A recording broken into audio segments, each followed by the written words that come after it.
तो देखो इस क्लास में हम डिस्कस करने वाले हैं ग्रुप बाई क्लॉज के बारे में।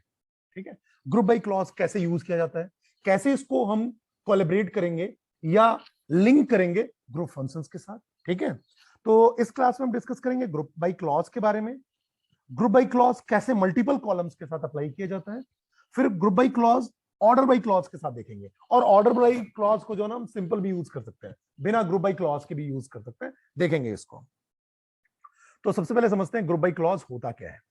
तो ग्रुप बाई क्लॉज का यूज किया जाता है सेलेक्ट कमांड के साथ, सॉरी सेलेक्ट स्टेटमेंट के साथ।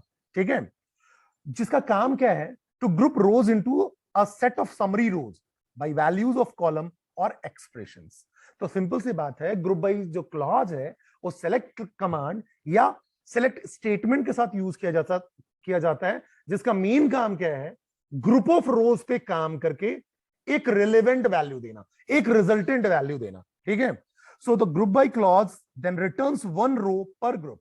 तो सेट ऑफ रो पे काम कर रहा है या सेट पे काम कर रहा है, कंप्लीट ग्रुप पे काम कर रहा है, और रिजल्ट क्या होगा, एक रो पर ग्रुप। हर ग्रुप के अकॉर्डिंग एक रो आएगा, ध्यान रखना, हर ग्रुप के अकॉर्डिंग बता रहा हूं। ठीक है, so the group by clause is often used with aggregate functions. Aggregate function means group function, जो हमने पिछली क्लास में डिस्कस किया, लाइक एवरेज, सम, मैक्स, मिन, काउंट, डिस्कस किया ना हमने। Okay, so in this case the aggregate functions return the summary information पर ग्रुप। सिंटेक्स की बात करते हैं, तो देखो ये आपका जो सिंटेक्स है, सेलेक्ट देन कॉलम की लिस्ट फ्रॉम टेबल नेम। इतना तो आप पढ़ते ही हो ना, इतना तो हम पढ़ते ही आ रहे हैं कि हम क्या लिखते थे, सेलेक्ट, और सेलेक्ट के बाद हम क्या लिखते थे, स्टार ऑब्लिक कॉलम्स की लिस्ट, और फ्रॉम क्या लिखते थे, टेबल नेम। यहां तक तो हम लिखते थे, यहां तक क्लियर है, यहां तक तो काम होता ही था। उसके बाद देखो मैंने लगाया ग्रुप बाई और देन कॉलम का नाम।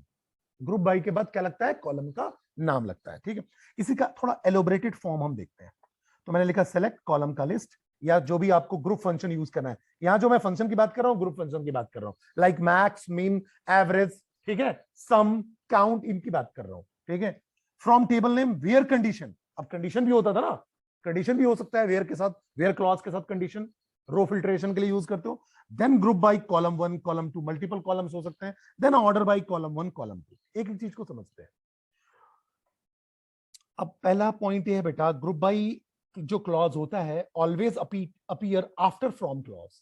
मतलब जैसे मैं लिख रहा हूं ना, select star from table name, तो टेबल नेम के बाद होगा ग्रुप बाई। ये ध्यान रखना, पूछा जाता है, टेबल नेम के बाद होगा ग्रुप बाई, पहले नहीं लग सकता।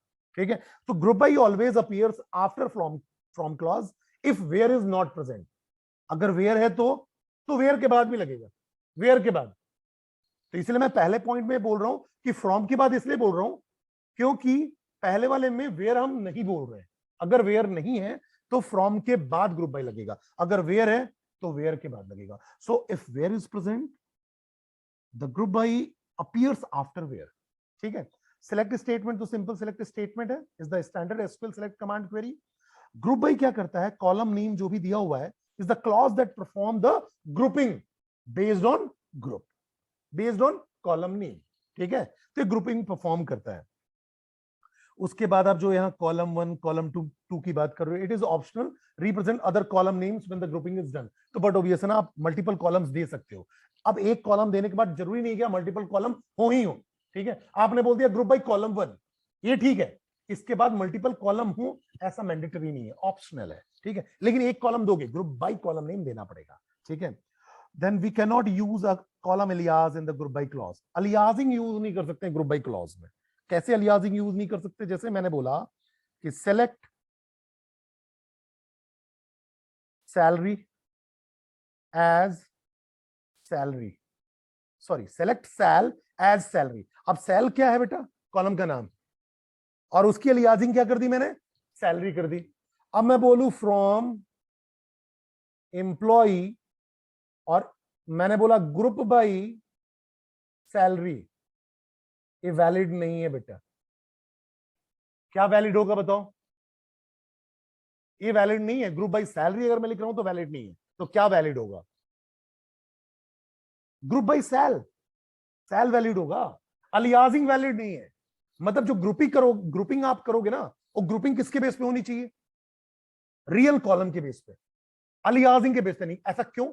ऐसा क्यों? क्योंकि अभी मैं बताऊंगा। सबसे पहले जो कंपाइलर है ग्रुप बाई को देखता है, सबसे पहले ग्रुप बाई चेक होगा, ठीक है। उसको पता ही नहीं है कि आपने सैल को सैलरी बनाया हुआ है, अलियासिंग की हुई है, उसको पता ही नहीं है। इसलिए क्लियर है इतनी बात? यहां तक बात समझ में आ रही है? तो ये बड़ा ही इंपॉर्टेंट पॉइंट है। You we cannot use a column alias in the group by clause. In the query group by clause is placed before order by clause if used any. अभी ऑर्डर बाई मैं आपको बताऊंगा, लेकिन अगर order by है तो ध्यान रखना ग्रुप बाई पहले होगा, ऑर्डर बाई सबसे लास्ट होगा, ठीक है। ठीक है, तो अगर ऑर्डर बाई क्लॉज हो रहा है तो उससे पहले यूज होगा, ग्रुप बाई क्लॉज होगा उससे पहले यूज होगा, ठीक है। अब समझते हैं कि ओरेकल इसको कैसे, कहना चाहिए, इस पर्टिकुलर स्टेटमेंट को कैसे सॉल्व करता है, ठीक है, कैसे। तो इसके लिए ना मैं सिंपल इस पर्टिकुलर सिंटेक्स की बात कर रहा हूं। बेटा सबसे पहले लिखा है select column list from table name group by column name. तो सबसे पहले तो टेबल नेम चेक करेगा कि टेबल नेम है कि नहीं, ठीक है। फिर क्या चेक होगा? ये ग्रुप बाई कॉलम नेम। आप क्या चेक करोगे? Group by column name. तो सबसे पहले चेक हो रहा है ग्रुप बाई। अगर कंडीशन की बात करूं तो ग्रुपिंग हो रही है, टेबल चेक हो गया कि टेबल है, उसके बाद क्या चेक हो रहा है? Group by column name. तो अगर मैंने ग्रुपिंग कर दी कि इस पर्टिकुलर कॉलम नेम पे ग्रुपिंग करनी है तो अलियासिंग आ ही नहीं सकता। क्यों? क्योंकि अलियासिंग तो अभी हम, जो ओरेकल का कंपाइलर है वो अलियासिंग तक पहुंचा ही नहीं है, इसलिए यहां आपको क्या करना पड़ेगा? एक्चुअल कॉलम का नाम देना पड़ेगा। तो सबसे पहले अगर मैं कहना चाहिए फिल्ट्रेशन की बात करूं तो सबसे पहले वर्क होता है ग्रुप बाई कॉलम नेम। सबसे पहले ग्रुपिंग होगा, देन कॉलम की लिस्ट उस ग्रुप के बेस पे फैच होके आएगा। क्लियर है? और पर ग्रुप एक रो रिटर्न होगा, हर ग्रुप के अकॉर्डिंग एक रो रिटर्न होगा। चलिए यहां तक बात समझ में आ गई। अब बेटा अगर आपसे बोला जाए कि मुझे display number of the employees करो इन ईच डिपार्टमेंट, मतलब क्वेश्चन मेरा ये है, समझो मेरा क्वेश्चन क्या है कि आपको क्या डिस्प्ले करना है? Number of employees in each department. अभी आपने क्या पढ़ा था काउंट का यूज करके कि इस पर्टिकुलर कॉलम में इस पर्टिकुलर कॉलम में कितने रोज हैं, ठीक है। फिर आपने देखा पूरे टेबल में रो बता दो कितने हैं, तो सिलेक्ट काउंट स्टार लगा दो तो पूरे टेबल में रोज आ जाएंगे। लेकिन यहां क्वेश्चन डिफरेंट है। यहां क्वेश्चन ये है कि मुझे नंबर ऑफ एम्प्लॉइज तो चाहिए, लेकिन हर डिपार्टमेंट में, हर डिपार्टमेंट में। अभी मैं काउंट स्टार लगा दूं, select count star from employ, तो 14 आ जाएगा। क्लियर है? लेकिन मुझे क्या चाहिए बेटा? हर डिपार्टमेंट के अकॉर्डिंग। जैसे मान लो एक डिपार्टमेंट नंबर है 10, तो उसमें कितने इंप्लॉइज हैं? दूसरा डिपार्टमेंट नंबर है 20, उसमें कितने इंप्लॉइज हैं? तीसरा डिपार्टमेंट नंबर 30, उसमें कितने इंप्लॉइज हैं? मतलब क्वेश्चन समझो, अगर मेरे से कोई पूछे कि इस पूरे कॉलेज में कितने स्टूडेंट्स हैं, तो select count star from college कर दूं तो आ जाएगा। अब मैं बोलूंगा नहीं, मुझे ना सीएससी में कितने बताओ, ईसी में कितने बताओ, ठीक है, मेरी बात समझ रहे हो? तो ऐसे जब क्वेश्चंस आए तो आपको खुद समझ में आ जाना चाहिए मुझे क्या करना है, ग्रुपिंग करनी है बेटा। तो वहां क्या यूज होगा? ग्रुप बाई क्लॉज का यूज होगा। क्लियर हो रही बात? इतनी समझ में आ रहा है कैसे यूज कर रहे हैं? ठीक है, तो समझने की कोशिश करते हैं। तो चलते हैं एग्जाम्पल पे और इसको सॉल्व करने की कोशिश करते हैं।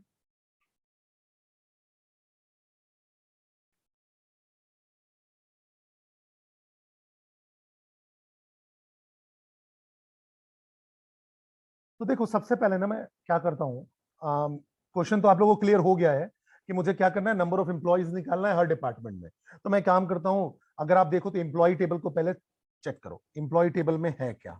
तो हमने जो एम्प्लॉय टेबल बनाया हुआ है, तो सिलेक्ट स्टार फ्रॉम एम्प्लॉय में करता हूं और इसको रन करता हूं। अब जो हमने एम्प्लॉय टेबल बनाया हुआ है बेटा, वो एम्प्लॉय टेबल कुछ ऐसा है, दिख रहा है?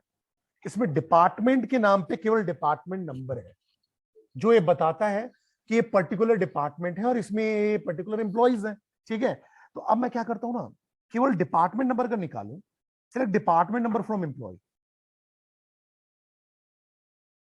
ये देखो डिपार्टमेंट नंबर आ गया, ठीक है। Select department number from employ, ठीक है।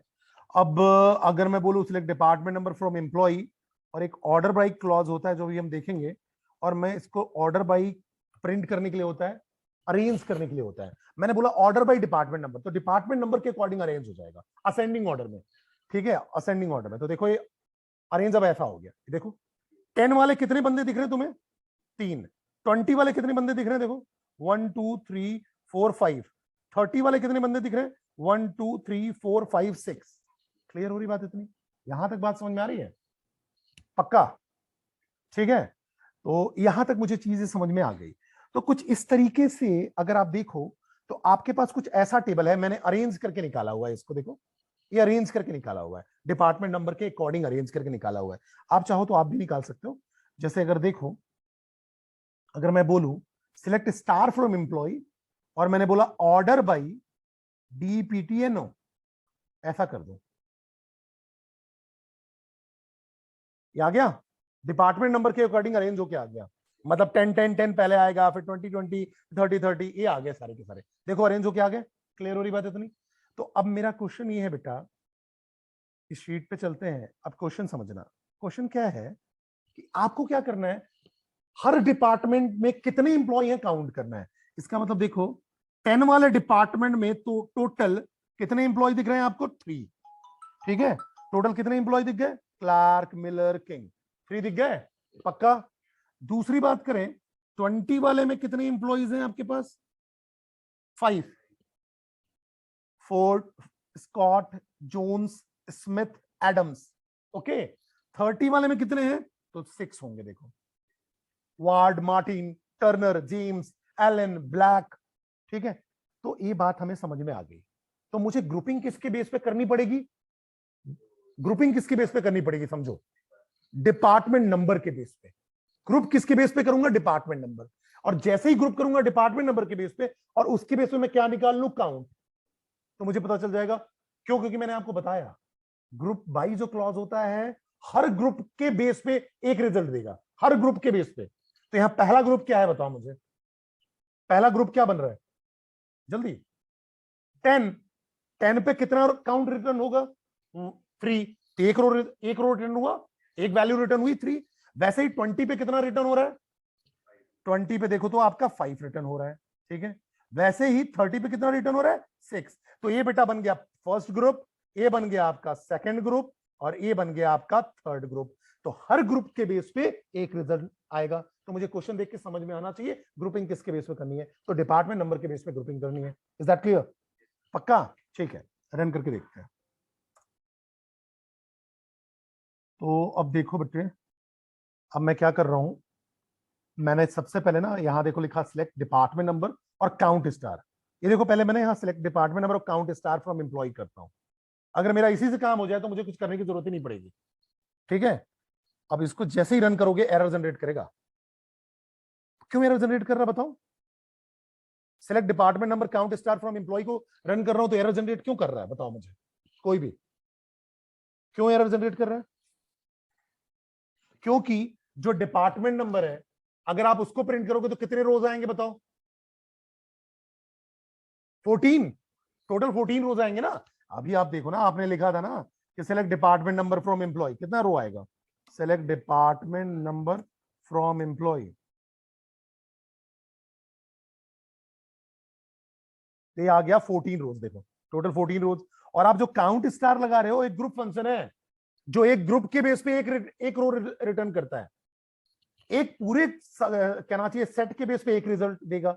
अब यहां सेट तो बन ही नहीं पा रहा है, सेट बनाने वाला कोई है ही नहीं, मैंने ग्रुपिंग यूज ही नहीं किया है, इसीलिए एरर जनरेट कर रहा है। जब आप इसको रन कर रहे हो तो एरर जनरेट करने का रीजन ये है कि ग्रुपिंग हो ही नहीं रही है। इसलिए आप एरर पढ़ो, not a single group function, कोई भी ग्रुप फंक्शन उसको मिल ही नहीं रहा है। ठीक है, तो काउंट स्टार रिटर्न क्या करेगा? अकेला आप काउंट स्टार करोगे तो 14 दे देगा, लेकिन आप डिपार्टमेंट नंबर के बेस पे काउंट स्टार करोगे तो कुछ भी ग्रुपिंग नहीं होगा। अब इसको आपको चेंज करना पड़ेगा। अब आप क्या करोगे? अब आपने बोला select department number count star from employ, अब बोला आपने ग्रुप बाय डिपार्टमेंट नंबर। तो सबसे पहले एम्प्लॉय टेबल चेक हो गया। अब आपने बोला ग्रुपिंग किसके बेस पे करनी है भाई? मुझे डिपार्टमेंट नंबर के बेस पे ग्रुपिंग करनी है। तो पहला ग्रुप बनेगा 10 का, दूसरा ग्रुप बनेगा 20 का, और तीसरा ग्रुप बनेगा 30 का। तो अब दिक्कत नहीं है, अब जो यहां डिपार्टमेंट नंबर आएगा वो आएगा 10, दूसरा आ जाएगा 20, तीसरा आ जाएगा 30, बिकॉज आपने यहां फिल्ट्रेशन कर दिया 10 20 30, ओनली 10 20 30 आ रहा है फिल्टर होके, केवल 10 20 30। तो यहां डिपार्टमेंट नंबर अब आएगा 10 20 और 30, और काउंट आएगा 10 का 3, 20 का 5 और 30 का 6। Is that clear? बात समझ में आ रही है? ठीक है, तो ऐसे काम करता है। मैंने आपको बताया सबसे पहले ग्रुप बाई सॉल्व हुआ, ग्रुप बाई सॉल्व होने के बाद यहां से क्या रिटर्न हुआ? यहां से रिटर्न हुआ 10 20 30। तो डिपार्टमेंट नंबर अब क्या मिलेगा? 10 20 30, और अब एक ग्रुपिंग हो गई प्रॉपर। तो अब हर ग्रुप का एक वैल्यू मेरे पास है, तो काउंट स्टार उसकी वैल्यू देने में अब यहां वैल्यू दे पाएगा। वो एक्चुअली में यहाँ पास जो ऑर्डरिंग है, जब तक हम ऑर्डर बाई क्लॉज यूज नहीं करेंगे तब तक ये रैंडम ऑर्डर में देगा, तो कोई दिक्कत वाली बात नहीं है। जैसे ही आप यहाँ पास ऑर्डर बाई भी लिख दोगे ना, जैसे मैंने लिख दिया ऑर्डर बाई DPTNO, तो बाई डिफॉल्ट असेंडिंग ऑर्डर में करता है जब तक कि आप DESC ना लिखो। ठीक है, तो अब यहाँ देखो कोई दिक्कत नहीं है, अब 10 20 30 आएगा, अदरवाइज रैंडम ऑर्डर में आएगा। ठीक है, क्लियर है? यहाँ तक बात समझ में आ गई? आगे देखें। अब देखो एक एक करके हम क्वेरीज रन करते चलेंगे बेटा।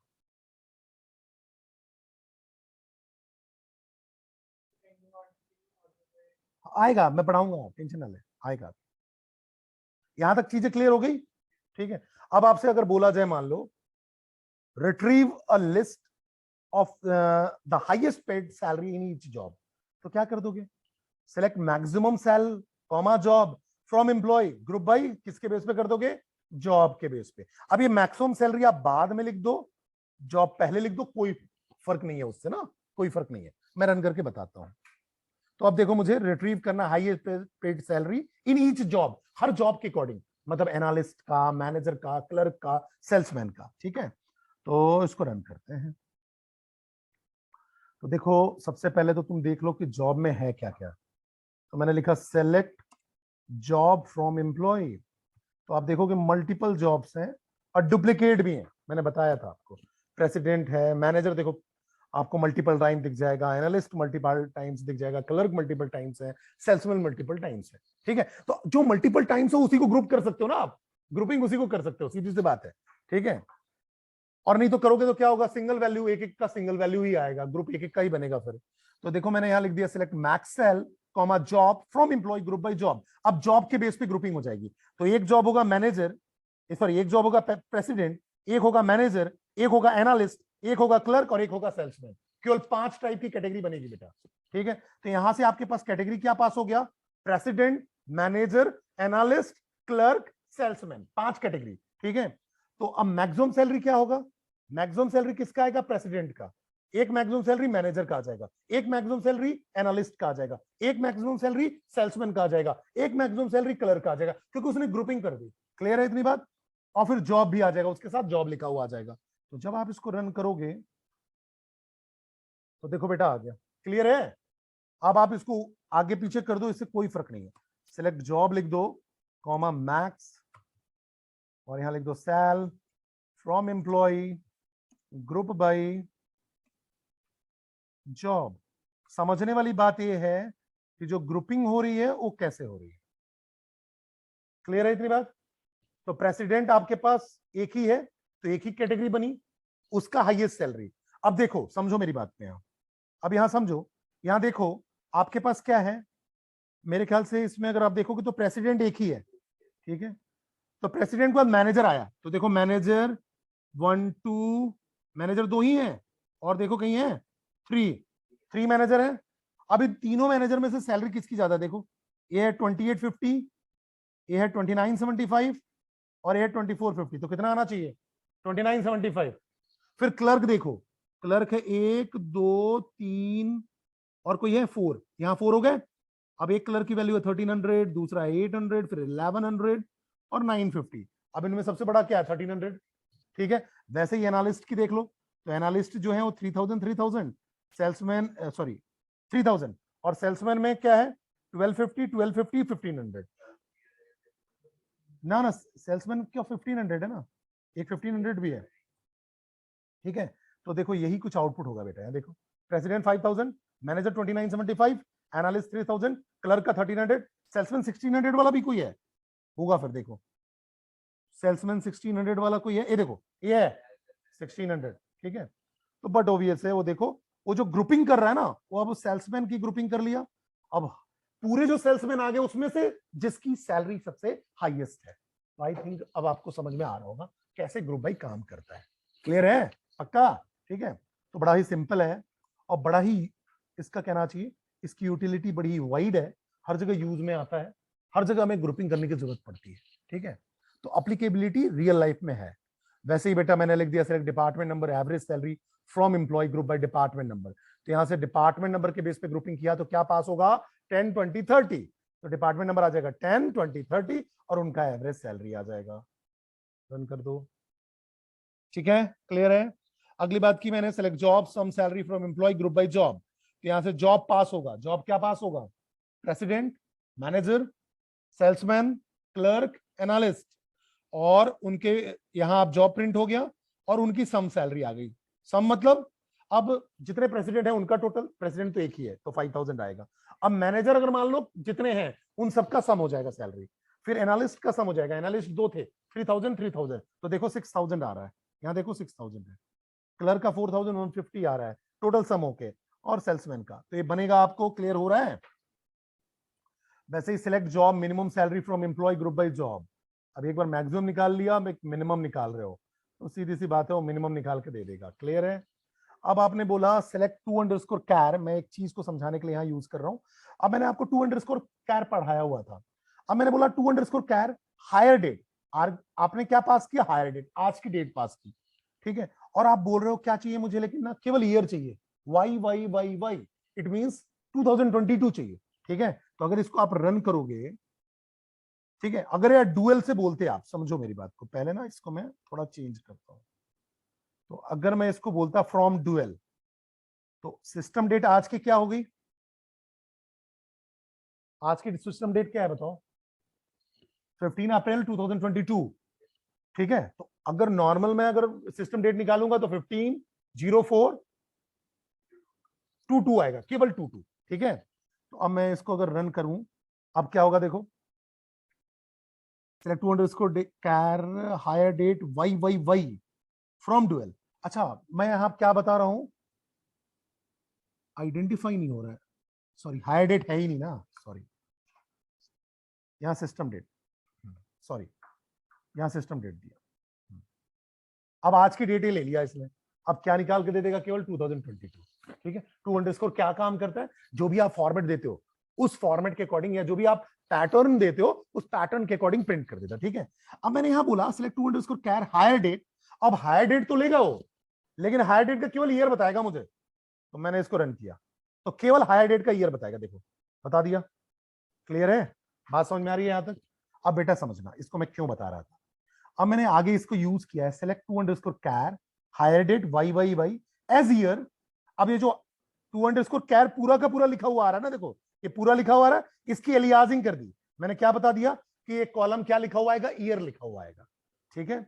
अब मैंने बोला काउंट स्टार आएगा फ्रॉम एम्प्लॉय, और ग्रुप बाई मैंने देखो ग्रुपिंग कैसे की है, to underscore char hire date Y Y Y Y.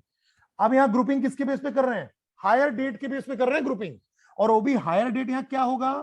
केवल ईयर होगा, केवल ईयर। तो अगर आप देखो तो यहां देखो ये आपका हायर डेट है, दिख रहा है हायर डेट, इसको देखो। अब मैंने जो ग्रुपिंग की है वो हायर डेट के बेस पे तो की है, लेकिन हायर डेट में से केवल क्या लेगा? ईयर, 1981, 1982, 1981, 1981, 1987। तो अब ये ग्रुपिंग कैसे करेगा? जैसे 1981 वाले ढेर सारे हैं, 1980 वाले हैं, 1982 वाले हैं, 1987 वाले हैं, दिख रहा है? ठीक है, क्लियर हो रही बात इतनी? तो अब यहां देखो मैंने जो ये बनाया बेटा, इसमें आपके पास जो क्वेश्चन बनता, ठीक है, वो क्वेश्चन क्या बनता, मैं आपको पहले क्वेश्चन बताता हूं कि display number of employ hired every year. हर ईयर में कितने आप एम्प्लॉय को हायर कर रहे हो हर ईयर में। अगर आपसे कोई क्वेश्चन पूछे, या आप किसी ऑर्गेनाइजेशन में काम कर रहे हो, आप बोलो भाई कि काम कर, मुझे तो ना हर ईयर में हमने कितने रिक्रूटमेंट किए निकाल के बता दो, तो यही क्वेरी है। क्या करोगे आप? क्वेरी कैसे यूज करोगे? तो आप क्वेरी यूज करोगे बेटा, आप सिंपल बताओगे कि मेरे को ग्रुपिंग किसके बेस पे करनी है, to underscore char hire date Y Y Y Y Y. तो ईयर के बेस पे ग्रुप्स आ गए, कुछ 1980 के, 1981 के, 1982 के, 1987 के, ये पास हुआ। अब यहां देखो, इसको एक्सेप्ट करने के लिए यहां भी मेरे को टू अंडरस्कोर कैरी यूज करना पड़ेगा, क्योंकि मुझे केवल ईयर चाहिए। तो यहां क्या आ जाएगा? वो वाले ईयर आ जाएंगे, और यहां उस ईयर के काउंट आ जाएंगे फ्रॉम एम्प्लॉय टेबल। क्लियर है या नहीं है? ये क्लियर है? चलो इसको जैसे ही रन करोगे, आपके पास देखो 1981, 1987, 1980, 1982, ये रेंडमली आ रहा है। आप इसको चाहो तो ऑर्डर बाई से अरेंज कर सकते हो। तो 1981 में 10 आ गया, 1987 में 2 आ गया, 1980 में 1 आ गया, 1982 में 1 आ गया। यहां तक बात समझ में आ गई? क्लियर है? पक्का? अब अगर इसी में अगर बेटा आप केवल यहां हायर डेट लिख देते, केवल हायर डेट, तो एरर जनरेट होगा। क्यों क्यों बताओ? क्योंकि आप वहां बोल रहे हो ईयर चाहिए मुझे, आपने ग्रुपिंग किसके बेस पे की? ईयर के बेस पे। आपने ग्रुपिंग ईयर के बेस पे की है और यहां आपका पूरा का पूरा डेट आ रहा है कंप्लीट, ठीक है, तो इसलिए एरर आएगा। ठीक है, तो इसको मैंने बताने के लिए यहां रखा हुआ था कि we can only use those expression in select on which group by has been done. ध्यान रखना, सेलेक्ट में वैसे ही आप कॉलम के नाम या फंक्शन के नाम यूज कर सकते हो जहां आप क्या कर रहे हो, जिसके बेस पे आप ग्रुपिंग कर रहे हो, जिसको ग्रुप बाई, जो ग्रुप बाई वाला जो रिजल्ट आ रहा है, जो कॉलम उसको एक्सेप्ट कर पाए। ठीक है, तो we can only use those expression in select on which group by has been done. So in the query group by is done by on year, so we can not display hire date. उसी query के लिए मैं बता रहा हूं जो मैंने अभी आपको क्वेरी बताया। यहां तक बात समझ में आ गई? यहां आपने बोला ईयर के बेस पे ग्रुपिंग करो और यहां आप हायर डेट निकाल रहे हो। Is that clear? यहां तक बात समझ में आ गई? ठीक है, आगे बढ़ते हैं। अब मैंने बोला select department number, job, salary from employ, order by department number. कोई दिक्कत वाली बात नहीं है। 10, 20, 30 डिपार्ट यहां से पास होगा, उसके बेस पे यहां 10, 20, 30 आ गया। अब 10, 20, 30 में आपके जॉब और सैलरी, ये सही है? आपका कमांड देखो सही है? इस कमांड को रन करोगे सही है या नहीं है? सही है ना? क्यों? क्योंकि आपने डिपार्टमेंट नंबर बोला 10, 20 और 30, तो ठीक है ना, 10, 20, 30 में जो भी नंबर्स थे उसके बेस पे आपका रिजल्ट आ गया, कोई दिक्कत नहीं है। ठीक है, क्यों ये चल गया? ग्रुपिंग आपने नहीं लगाया है, आपने ऑर्डर बाय किया हुआ है। अब अगर मैं यहाँ केवल क्या लिख रहा हूं, select department number, job, salary from employ, order by department number, department number के अकॉर्डिंग ऑर्डर कर रहा हूं केवल। ठीक है, तो अब ये ऑर्डर बाय क्लॉज होता क्या है? अगर मैं यहां ग्रुप बाय कर दूं तो ये रन होगा? चलो अब मैं ग्रुप बाय कर देता हूं और अब इसको रन करो। इसकी ग्रुपिंग पॉसिबल ही नहीं है। क्यों नहीं है? डिपार्टमेंट नंबर तो एक्सेप्ट करवा लिया आपने, उसके बाद एक डिपार्टमेंट नंबर में तो ढेर सारे जॉब पड़े हुए हैं, वो कैसे प्रिंट होगा? प्रिंट ही नहीं हो पाएगा। ढेर सारी सैलरी है, वो भी प्रिंट नहीं हो पाएगा। फंक्शन प्रिंट हो जाएगा, काउंट, स्टार, एवरेज, सम, जो एक रिजल्ट दे, एक रिजल्ट दे एक पर्टिकुलर ग्रुप पे। Is that clear? बात समझ में आ रही है? पक्का? इसलिए एरर आता जब मैं ग्रुप बाय करता तो। अब मैं आपको